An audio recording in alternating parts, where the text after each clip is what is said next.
Nah, akhirnya kami memang melakukan hard selling ya terhadap produk ini karena menurut kami bagus dan mempunyai nilai untuk bersaing dengan produk-produk kompetitor, yaitu market lead-nya kita adalah waktu itu Prudential dan Allianz ya, itu bisa compete gitu ya, dan memang mudah sekali untuk memasarkannya karena Kanada juga dikenal dengan satu negara maju yang established, tidak banyak isu gitu kan ya dibandingkan negara-negara lainnya. Seperti kalau boleh kita bilang merah itu negaranya adalah UK, United Kingdom, banyak sekali isu di sana negaranya.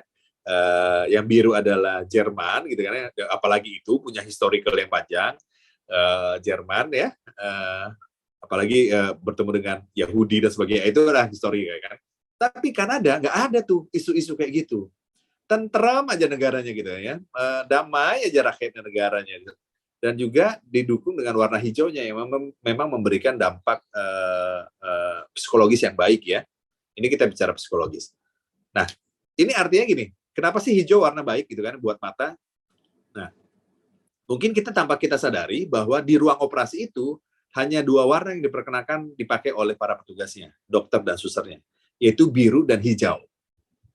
Kenapa? Nah, karena biru dan hijau itu dia bisa menetralisir terhadap mata yang menangkap darah yang berwarna merah cerah.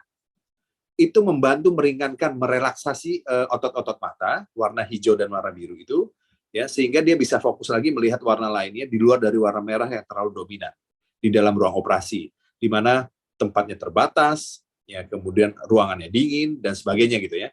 Nah, ternyata memang warna-warna hijau itu ya memang memberikan keteduhan gitu kan ya terhadap secara psikologis kita. Dan akhirnya kami putuskan berdua untuk jalan, menjual, gitu. Kita percaya diri dengan hanya satu produk di Sari aja kita percaya diri untuk menjual itu. Bagaimana kalau memang ternyata sama dengan produk konvensionalnya Manulife? Waduh, ya mudah-mudahan itu terjadi karena apa? Spin-off akan dilakukan di tahun 2024 dan konfirmasi terakhir kalau nggak salah 3 bulan lalu dari seluruh perusahaan asuransi yang mau spin-off, Manulife salah satunya yang memang tanda tangan memastikan bahwa di tahun 2024 Manulife Syariah akan spin-off dari Manulife konvensional. Nah, artinya ini berita baik ya buat kita semuanya. Karena nggak mungkin kalau udah spin-off, manajemen terpisah, produknya cuma satu. Pasti produknya juga nyolong sama kakaknya. Ayo kakak, adiknya mau nih produk seperti ini gitu kan ya. Nggak usah lagi bikin produk baru, udah nyontek aja deh apa yang ada di sana. Dah, kami putuskan berdua untuk jalan, dan akhirnya kami melakukan seperti biasa, kembali lagi konsep agent kami terapkan, bagaimana cara kami untuk melakukan prospecting, bertemu dengan orang-orang, tugasnya hanya cerita, bukan memaksa untuk closing, bukan memaksa untuk membuka produk di Manulife. Tugasnya adalah cerita. Seperti di awal-awal bahwa rasio closing agent baru itu adalah 1:10. Cerita ke 10 orang, maka akan closing 1. Nah, kita anggap sebagai agent baru aja. Kenapa? Ya, produknya baru gitu kan ya. Kita harus membiasakan diri membentuk habit apa yang kita ceritakan itu inline dengan produk yang ingin kita tawarkan. Jadi lama-lama kita cerita, akhirnya rasio closingnya itu semakin meningkat dari 1:10 menjadi 1:5. Dan akhirnya kita pikir kita cukup dengan modal itu dan kita melakukan prospecting terhadap orang-orang. Dan akhirnya prospecting dimulai, ya, karena memang ada title yang berbeda antara BA dan BP. Di sini saya memakai gelar BP, maka yang berhak bercerita terhadap prospecting adalah Mbak Santi, ya. Gimana jalannya Bu ceritanya gitu kan ya? Boleh nggak cerita? Apa aja deh mau diceritain gitu kan ya? Nggak harus dari awal, Runut. Ayo Mbak Santi, ya aku panggilnya Mbak juga nih, karena kalian panggil Mbak gitu kan ya. Selamat pagi semua, Kenneth, teman-teman semua. Terima kasih atas waktu yang telah diberikan. Pagi, Mbak Santi. Halo, happy banget deh bisa join di sini, kemudian bercerita tentang pengalaman kami berdua sebagai pelaku bisnis asuransi di Manulife Indonesia. Sebenarnya ini pertanyaannya pendek ya, gampang, singkat, tapi jawabannya tuh agak jelimet ya gitu kan, dan jawabannya panjang. Kayaknya sesinya langsung habis nih, Kenneth. Gimana tuh jadinya? Ya habis. Sih? memang yang ditonjolkan kan produsernya ya. Enggak, Betul. Emang itu yang kita penasaran, Mbak Santi.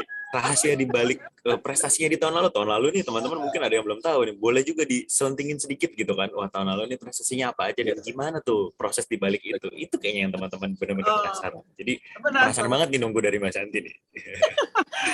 Ya. Terima kasih. Jadi memang waktu kita join di Manulife itu kan kita masuk tahun 2019 ya. Akhir, 2020 akhir.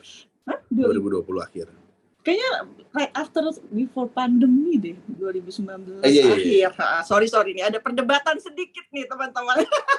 Jadi 2019 akhir itu kita join di Manulife dengan semangat yang kayaknya luar biasa, seperti sama dari perusahaan kita sebelumnya gitu kan. Karena memang ya alhamdulillah di perusahaan sebelumnya juga kita punya prestasi untuk produser itu bukan lumayan, bagus sih, alhamdulillah lah ya.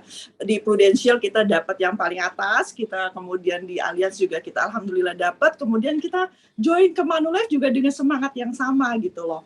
Tapi kita nggak pernah berpikir bahwa situasinya akan berubah kan gitu, karena pada waktu kita masuk dari bulan Maret kita semua tahu bahwa kita akhirnya kena pandemi. Tapi memang karena mungkin niat baik kita join di Manulife ini ya mungkin karena niat baik itu, kemudian ya kita diberi kemudahan untuk mencapai hanya dalam beberapa bulan kita dapat kalau nggak salah itu kita reach langsung 600 apa 500 something, setelah kita plusin dengan segala bonus ya itu bisa nyampe 600 deh kalau nggak salahnya. Terus kita udah langsung dapat Golden Plus. Nah itu pada waktu kita join itu kita nggak ada strategi apa-apa, cuman kita kayaknya dengan semangat dan niat yang baik aja bahwa kita mau menceritakan nih produk yang ada di Manulife dan kita berniat memang untuk membantu para nasabah kita untuk memiliki produk yang bagus seperti yang Manulife tawarkan gitu kan. Begitulah ceritanya. Jadi kita dapat tahun kemarin 2020 itu kita dapat Golden Plus, kemudian saya juga dapat kalau nggak salah Afinsa ya, jadi produk, kemudian MDRT, kemudian top producer Syariah. Kemudian sesuatu yang kayaknya wah luar biasa banget, dan dari situ saya berpikir bahwa semoga insya Allah niat kita join di Manulife ini memang adalah jalan bagi kami untuk lebih berprestasi dibandingkan dari keanggotaan kami atau kepesertaan kami di perusahaan-perusahaan sebelumnya seperti itu. Yes, Kenneth, gitu ceritanya. Iya. Teman-teman ya. Luar biasa. Soalnya saya juga ingat banget nih, kayaknya di awal tahun lalu ya, atau awal 2020 ya. Pokoknya di awal tahun itu waktu itu yang lain ibaratnya masih ancang-ancang gitu ya, masih persiapan, masih pemanasan nih. Kalau mau lomba lari yang lain masih peregangan. Ini Mbak Santi sama Mas Dodi udah tiba-tiba udah nyampe di garis finish gitu ya, udah duluan. Itu luar biasa banget. Prestasinya udah, wah itu langsung, ini kayaknya perlu kita tanya-tanya nih gitu, perlu kita tahu gitu prosesnya kayak gimana. Dan boleh dong Mas Dodi dan Mbak Santi dikasih tahu juga koordinasinya kira-kira gimana nih, buat yang satu kan mungkin membangun tim dan gimana maksudnya lebih kayak menjadi leader gitu ya, yang satu lagi lebih fokus ke prospeknya, atau 50-50 atau gimana gitu kan cara pembagian bagi tugasnya, karena kan di sini juga banyak teman-teman yang juga berpasangan jalanin bisnis ini secara spouse gitu ya, dan mungkin agak menemui kesulitan tuh dalam pengaturannya, ntar yang satu prospek yang satu harus ikut juga atau gimana gitu kan, pembagiannya kadang agak repot gitu ya. Nah ini di awal-awal bisa lari kencang, pasti ada strategi yang khusus nih, boleh dong dibagi dikit ke kita gitu ya. Saya yakin teman-teman juga pada penasaran soalnya gitu. Ya, Kenneth. Aduh, pertanyaan berikutnya lebih luar biasa nih. Kayaknya habis sesi kita langsung lagi nih. Ada perpanjangan sesi kayaknya, Kenneth. Enggak ya? Injury time. Kayaknya itu Pak Dodi kali mau Siap. mau sharing ya. Jadi seperti memang kita newbie gitu kan ya, kita memang baru melakukan strategi di tahun pertama. Di tahun pertama memang kita tujuannya memang adalah membombardir sampai dengan akhir tahun ya, target akhir tahun, supaya kami mempunyai waktu juga untuk mempelajari sistem yang baru yang ada di Manulife. Ya makanya waktu itu kami berdua melakukan prospecting terhadap nasabah-nasabah big case gitu kan ya. Memang ada yang di decline hampir 200 juta lebih deh waktu itu ya, karena memang kesehatan. Sebenarnya kalau memang itu in-force juga ya, mungkin bisa sampai platinum waktu itu kami dapatnya. Tapi kami itu di decline ya, ditolak oleh Manulife karena faktor kesehatan. Tujuannya adalah apa? Ketika memang sudah capai di akhir targetnya ditentukan di akhir tahun, maka tugas kami adalah memang membangun tim gitu ya, melihat ya dan membantu tim leader-leader di bawah kami, sekaligus juga kami melakukan proses peningkatan skill ya terhadap produk, sistem maupun kebiasaan yang terjadi di Manulife gitu ya. Dan penyesuaian terhadap agensi juga perlu dilakukan ya, MAN 1, 2, 3 gitu kan ya. Karena memang sistemnya berbeda dari sistem branch yang ada di Manulife lainnya. Nah, Manulife punya 3 point of sales yang memang masing-masing itu berbeda, dan menurut saya yang paling menarik adalah dari MAN 1, 2, 3. Nah, MAN 1, 2, 3 ini juga dinamisnya luar biasa. Kenneth kan ada di dalamnya gitu kan ya. Semua informasi itu terjadi dengan cepat ya, diberitakan dengan cepat ya, terus dibuat secara tertulis juga dengan cepat dan dimasukkan juga dalam Telegram, sehingga juga kita harus cepat membacanya. Terkadang, mohon maaf ya, orang Indonesia itu masih ingin maunya disuapin gitu ya, dikasih tahu, tidak dibuat mandiri. Ketika padahal semua keputusan itu sudah diberikan di dalam satu channel Telegram misalnya gitu ya. Nah, kami agak kewalahan juga mengikuti sisteman. Wih, ini dinamis banget ya, cepat banget semua keputusan itu, memang hebat lah. Dan dibikin aturan mainnya juga bagus. Juga dibikin kontes-kontesnya juga bagus. Nah, strategi yang kami lakukan adalah itu. Karena memang melihat ini, ya sudahlah kita finishkan semua tanggung jawab sebagai seorang leader, seorang agent. Kita tuntaskan di awal, di 3 bulan pertama. Kemudian sisanya adalah kami belajar. Belajar as a leader, belajar berbaur dengan sistem di MAN 1, 2, 3, belajar dengan sistem dan ketentuan yang tetap ditetapkan oleh prinsipal, yaitu Manulife Indonesia. Ya syukurnya alhamdulillah sampai sekarang, walaupun memang belum menguasai semuanya, tapi setidaknya sudah di angka di atas 60-70% yang kita ketahui tentang sistem baik di prinsipal Manulife maupun sistem yang ada di agensi. Dan sisanya akhirnya membuat kami untuk melangkah. Ini cuma gini, dalam kehidupan kan siklus ada naik turun ya. Ya kan, setuju ya. Ketika kita sampai ke titik terendah, itu bukan berarti kita menyerah. Tetapi Tuhan bilang, titik terendah kamulah adalah tapakan yang paling kuat untuk kamu menanjak kembali. Nah, nggak apa-apa yang enak-enaknya kita lalui ini dalam 1 tahun belakangan ini ya, yang nggak enak-enaknya gitu kan ya. Sehingga kami mencapai ke, misal kami nanti mencapai ke dalam satu titik terendah, bahwa kami melihat titik terendah itu bukan kami anggap sebagai titik menyerah. Tetapi kami anggap titik terendah itu adalah titik tumpuan yang paling kuat untuk bisa naik kembali. Sehingga bounce back-nya itu diharapkan juga naik secara signifikan, dan sudah mengetahui aturan dan pola main yang sudah kami pahami, gitu kan ya, sehingga kedepannya mungkin akan jauh lebih baik. Jadi itu dalam proses pembelajaran semuanya itu bersakit-sakit dahulu. Kami menganalogikan seperti anak kecil yang baru belajar jalan. Pasti dalam proses dia berhasil berjalan dengan mandiri, ada proses jatuh bangunnya. Jatuh bangunnya itu juga memberikan ketidaknyamanan kepada tubuh sang bayi. Nah, ketidaknyamanan itulah yang harus kita dapatkan di dalam menjalani satu proses, supaya memang kita bisa memperbaiki diri untuk mengambil corrective action apa yang kita lakukan, supaya tidak terulang kembali terhadap apa yang memang kita alami di waktu-waktu sebelumnya. Itu kan strateginya. Jadi strateginya adalah konsepnya belajar. Menyelesaikan kewajiban utama, kemudian kita belajar hal-hal yang lainnya. Wah, ini luar biasa banget. Berarti bener ya, emang kadang-kadang kan kita di sini mikir juga ya, Mas Dodi dan Mbak Santi, teman-teman yang join juga, dan mungkin yang join sebagai BA setelah promosi jadi leader, atau yang join sebagai leader langsung, itu kan juga merasa, wah tanggung jawabnya besar gitu ya kan, sebagai leader nih, selain sebagai pemimpin buat tim, diri sendiri juga tetap punya kewajiban, mungkin salah satunya untuk prospek gitu ya, untuk tetap produksi jalan, dan di situ kadang kewalahan juga. Tapi yang tadi strateginya luar biasa banget, di awal kita selesaikan dulu tugas kita gitu kan, pelajari satu produk atau 2 produk yang benar-benar bakal jadi andalan kita.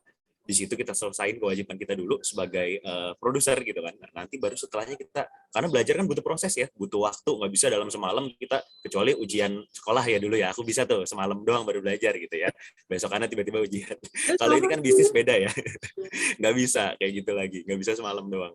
Makanya pasti berproses, dan dalam prosesnya itu juga yang tadi Mas Dodi highlight, jadi buat teman-teman mungkin ini juga pengingat buat diri saya sendiri, kalau dalam pelajaran ini, dalam kehidupan ini, dalam bisnis ini, sekalipun kita lagi ngerasa ada mentok, ada ngerasa down, di situ justru ketidaknyamanan itu yang bikin kita belajar lagi. Ketidaknyamanan itu yang jadi proses buat kita jadi orang yang lebih baik lagi. Waduh, ini baru 15 menit, baru setengah jam udah seru ya, udah banyak banget nih pelajaran-pelajaran penting yang dikasih sama Mas Dodi dan Mbak Santi.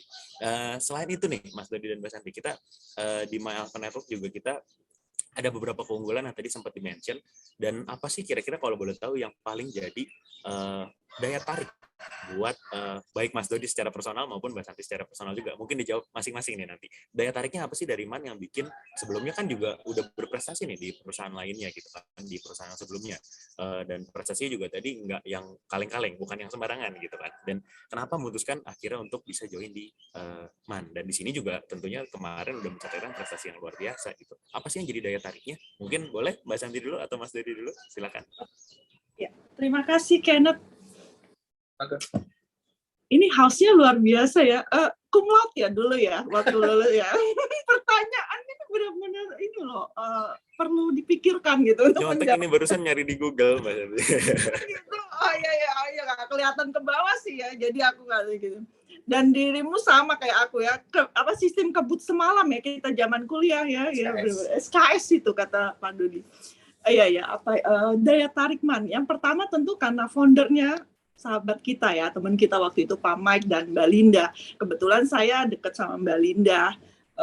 Dodi juga dekat sama Mbak Linda. Kalau sama Pak Mike memang saya lebih kenalnya setelah join di di Man 123. Jadi itu sih poin pertama adalah karena kedekatan kita, karena ya pertemanan kita. Kemudian saya juga sudah merasa secara personal ya, bukan personally sih, secara apa ya, atmosfernya itu di perusahaan lama itu saya sudah tidak nyaman. Nah, kebetulan pada waktu di perusahaan sebelumnya itu kayaknya saya masih mencampur adukan produk antara konvensional dengan syariah. Jadi pada waktu itu secara tidak sengaja itu kami kan memang tidak fokus di syariah.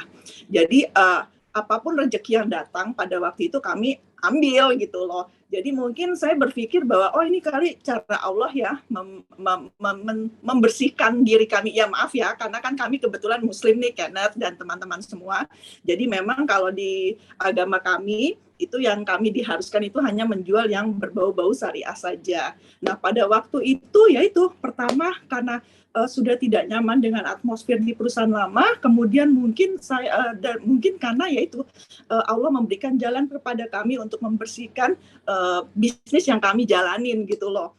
Udah nih lo masuk Man, jangan jual lagi ya yang namanya konven gitu. Maaf ya teman-teman, bukan bermaksud menjelekkan produk itu, tetapi memang itulah kenyataannya gitu, karena kami adalah Muslim seperti itu. Jadi pada waktu itu kedua, kemudian ketiga karena Man adalah teman-teman kami, jadi kami pikir ya udah kayaknya kami pindah aja deh gitu. Walaupun memang tidak gampang ya, karena kan kita harus membentuk kembali mengisi kembali ibaratnya gitu loh. Untuk mencapai prestasi yang sama seperti yang kami dapatin di perusahaan sebelumnya, seperti itu. Apalagi kita nggak pernah tahu kan, tahu-tahu pandemi kayak gitu. Makanya ya itu tadi saya bilang bahwa mungkin karena Allah tahu bahwa niat kami masuk Man itu baik gitu kan, adanya niatnya hanya seperti itu gitu loh, nggak kepikiran apa-apa. Ya Allah kasih kemudahan gitu loh, sekali jebret langsung selesai gitu kan, ibaratnya seperti itu Kenneth. Karena memang zaman pandemi itu kami totally tidak melakukan prospecting ataupun rekrutmen karena gitu. Karena 1 tahun pertama itu kita kan beradaptasi dengan keadaan kan, semua orang takut untuk keluar gitu loh. Jangankan mau ngapa-ngapain, untuk bertemu pokoknya untuk pergi keluar pagar aja tuh mereka berpikir ulang kan, seperti itu. Makanya pada waktu tadi Ken tanyakan apa strategi, nggak ada strategi, cuman pada waktu kami join ke Man ini hanya satu sih tekad kami, bahwa ya niat kami baik aja gitu, mau membersihkan bisnis kami sebelumnya, kemudian ya ingin membantu teman-teman kami atau nasabah lama kami yang di perusahaan sana untuk masuk menjadi nasabah kami di produk syariah, seperti itu. Terima kasih Kenneth. Wah, luar biasa. Kalau dari Mas Dodinya gimana nih? Oke. Kalau saya dari personal branding tentu ya, yang dimiliki oleh tim Man. Yang pertama adalah foundernya, Pak Michael sama Mbak Linda. Memang kami sudah kenal, mereka mempunyai hati yang baik gitu ya. Yang kedua adalah orang sekelilingnya. Siapa yang nggak kenal Ali Widodo? Siapa yang nggak kenal Joni Atlamat ya? Siapa yang nggak kenal gitu kan ya? Ya Siapa yang nggak kenal? Ya nggak tahu siapa yang nggak kenal. Tapi kami kenal gitu kan ya. Kami tahu mereka siapa. Terus yang pertama kali saya ingat yang memberikan tentang penjelasan produk itu kalau nggak salah Kenneth dengan tim kami waktu di kafe itu belum join loh. Saya bilang ini anak muda kurang ajar bener sih. Waduh. Udah ganteng gitu kan ya. Bisa jelasin produk gitu kan. Waduh, mohon maaf. Padahal kami belum join loh. Dan memang kami minta, boleh nggak ya kami tahu produknya apa waktu itu di Manulife gitu kan ya. Iya, saya pikir itu orang Manulife si Kenneth. Ternyata dia orang Man gitu kan ya. Ya kan kurang ajar kan. Ganteng, putih, pinter, ya ngejelasinnya enak gitu kan ya. Dan kita yang dijelasin orang-orang tua ini ya, senior-senior. Nah, akhirnya kami melihat ambience-nya. Ternyata oke ya gitu ya. Jadi personal branding secara man ataupun secara grup ya, secara individu itu bagus gitu kan ya. Dan kami tertarik. Akhirnya kami putuskan sama tim, kami nggak otoriter. Gimana? Ya sudah nggak apa-apa, kita ke Manulife aja gitu. Nah itulah ya. Jadi benar lagi, balik lagi kepada memang yang mudah-mudahan orang baik dikumpulkan dengan orang baik ya, orang yang tidak baik dikumpulkan dengan tidak baik ya. Selama memang sampai saat ini baik, maka tetap kita akan berkumpul bersama gitu kan ya. Tapi kalau memang ada satu hal yang memang mengotori hal itu, mungkin itu hanya terkontaminasi ya. Semoganya sepanjang ini MAN 1, 2, 3 tetap baik dan tetap berkembang di kemudian hari gitu kan ya. Tetap solid satu sama lain dan semakin besar tim-timnya, bukan MAN-nya. Saya nggak mendoakan MAN-nya, tapi saya mendoakan seluruh tim unitnya. Ketika tim unitnya itu besar, maka MAN ikut besar. Maka fondasi yang paling dasar saya doakan adalah tim unit teman-teman itu besar dan otomatis juga akan membuat MAN menjadi besar. Amin. Itu Kenneth ya yang saya lihat. Dan itu dinamis ya, kontesnya luar biasa. Nggak pernah ada kontes seperti MAN di agensi lain di dalam satu prinsipal Manulife gitu kan ya. Peralihan ke teknologinya juga baik gitu kan ya, dengan membuat iklan-iklan TVC gitu kan ya, yang sangat menarik gitu kan ya. Yang memang kalau orang konsepnya visual itu kena banget gitu kan ya. Kalau orang kinesis memang nggak kena karena memang pandemi mau nggak mau dipaksa kan harusnya mengarah kepada visual gitu kan. So itu keuntungan-keuntungan yang kami lihat dari MAN sebagai agensi dan Manulife sebagai prinsipal. Luar biasa. Berarti gara-gara Kenneth nih. Gara-gara saya. Oke. Wah, ini kalau boleh di-highlight tadi banyak banget poin-poin yang menarik gitu ya. Salah satunya mungkin dari kedekatan juga. Jadi kita baik kita sendiri maupun kita nih sudah jalanin bisnisnya, kalau mau menjadi daya tarik buat orang lain, salah satunya kita harus punya kedekatan juga dengan orang itu gitu kan. Karena terbukti tadi Mbak Santi dan Mas Dodi jawabannya sama gitu ya, serasi.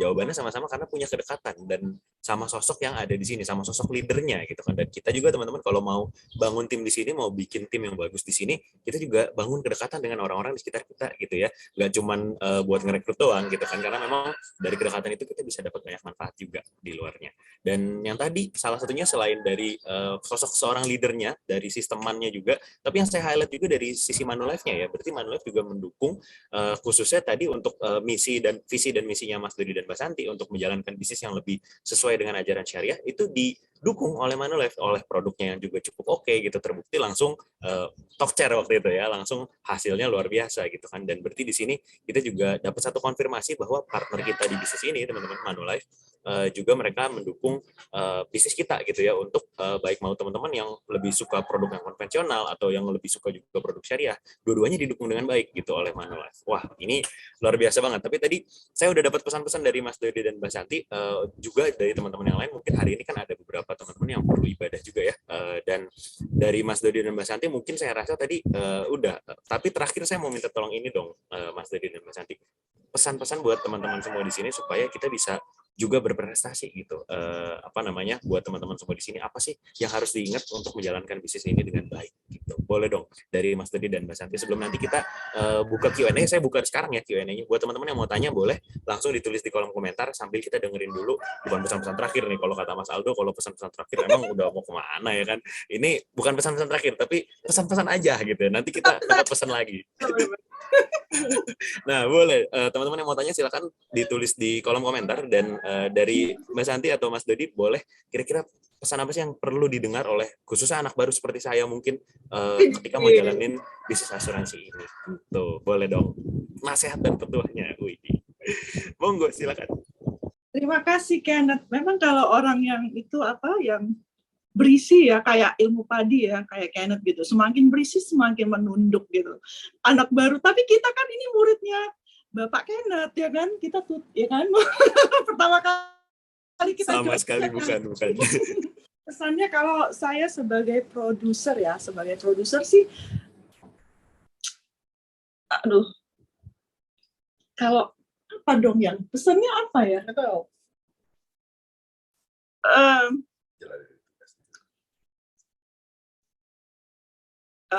Ya, oke. Kalau saya sih, pesannya ke teman-teman semua, ya walaupun kita dalam situasi seperti ini ya, ini yang saya lakukan sih, walaupun dalam situasi seperti ini, kemudian mood kita kadang naik turun, kemudian kita kan juga saya kan sebagai istri, juga sebagai anak, sebagai spouse dalam menjalani bisnis ini, ya harus menyempatkan walaupun tidak 100% untuk menyempatkan waktu kepada bisnis yang kita jalanin ini. Misalnya ngikutin lagi pertemuan-pertemuan yang diadakan oleh MAN 123, kemudian membuka lagi berkoordinasi dengan sekretaris kita masing-masing, PA kita masing-masing, bagaimana nasabah, kemudian kalau update lah sesuatu tentang produk-produk yang ada di Manulife, kemudian apa yang harus menjadi kewajiban mereka yang jangan sampai terlupakan, seperti misalnya jatuh tempo, seperti itu. Kemudian ya mungkin kita juga memberikan updatean terbaru, informasi mengenai produk yang ada. Seperti itu sih kalau saya sebagai produser untuk pesan kepada teman-teman. Walaupun kita mungkin tidak 100% totally get involved dalam situasi pandemi seperti ini di bisnis kita, tapi kita harus paksakan diri untuk tetap ada di situ walaupun hanya sekian persen, tapi kita harus tahu updatean seperti itu. Kalau saya sebagai produser, itu aja sih Kenneth. Jadi jangan sampai kita kayak masa bodoh gitu loh, karena kan kita sudah ada nasabah, kemudian kita juga kan ada prestasi yang harus kita capai gitu loh, dan apa juga yang menjadi visi kita kan pada waktu kita join pertama kali itu memang masih ada melekat untuk pada diri kita dari semenjak kita join di Manulife seperti itu. Jadi ya pokoknya sebisa mungkin tempatkan waktu untuk kembali atau fokus dengan apa yang kita jalanin, walaupun dengan kegiatan ataupun kesibukan kita yang kita alami atau yang kita jalani saat ini di situasi seperti ini. Gitu. Kenneth, thank you. Luar biasa Mbak Santi. Monggo dong dari Mas Dedinya. Oke, kalau saya 2 ya. Bagi yang memang belum pernah ada komparasi di perusahaan asuransi sebelumnya, maka yang diterima sekarang adalah tinggal ditingkatkan saja. Artinya yang diterima sekarang adalah sistem yang memang seperti itu. Ya, tingkatkan saja kemampuan digitalnya, karena memang ke depannya terlihat bahwa borderless ini tidak berlaku gitu kan ya, dengan adanya teknologi. Kita semua sebagai agent bisa melakukan prospek di tempat kita masing-masing dengan orang yang calon nasabah misalnya di Jawa Barat, Jawa Tengah, Jawa Timur. Nah, perdalam hal itu gitu kan ya. Perkuat hal itu sehingga memang akhirnya kita tidak ada alasan lagi untuk tidak melakukan prospecting ketika memang kita mampu melakukan closing dengan secara digital. Nah, bagi teman-teman yang memang punya pengalaman komparasi sebelumnya dengan perusahaan asuransi sebelumnya, kita memang yang sudah ada pengalaman ini terkontaminasi dengan cara dan gaya sistem yang memang tidak mengedepankan teknologi. Cukup berat bagi saya, terus terang, mungkin saya ya teman-teman yang lain enggak, untuk mengubah kebiasaan gitu ya, dari konsep yang dahulu, yang harus bertemu, berkumpul gitu kan ya, tatap muka, memang kita makhluk sosial, kita butuh itu gitu kan ya, tapi seiring dengan perkembangan jalan, akhirnya berubah, dan saya sendiri, sebagai seorang yang mempunyai latar belakang komparasi terhadap 2 perusahaan asuransi sebelumnya, di mana sistemnya itu bertahun-tahun, sampai 10 tahun saya terima di kepala saya seperti itu, sulit untuk merubahnya. Karena sampai saat sekarang pun saya belum bisa expert di dalam melakukan prospecting maupun recruiting secara digital gitu kan ya. Karena lagi-lagi ya kembali ya, memang manusia kan harusnya ketemu. Betul memang di era keterbatasan seperti ini mau nggak mau, suka nggak suka, ya kita berubah atau memang kita dirubah oleh zaman gitu kan, dilindas oleh zaman. So pesannya dari untuk yang punya pengalaman atau tidak punya pengalaman, apapun yang kita hadapi di hari ini adalah memang yang kita harus jalani ke depannya. Suka tidak suka yang kita hadapi sekarang itu merupakan yang akan terjadi di hari-hari yang akan datang. Maka persiapkanlah diri kita untuk hari-hari yang akan datang, sebelum hari-hari yang akan datang itu yang akan menggilas kita. Kitalah yang harus menggilas zaman sebelum zaman yang kembali nanti menggilas kita dengan ketidaksiapan kita untuk menghadapi hari depan. Itu Kenneth secara umum pesan-pesan aja, bukan pesan-pesan terakhir dari saya ya. Oke. Wah, luar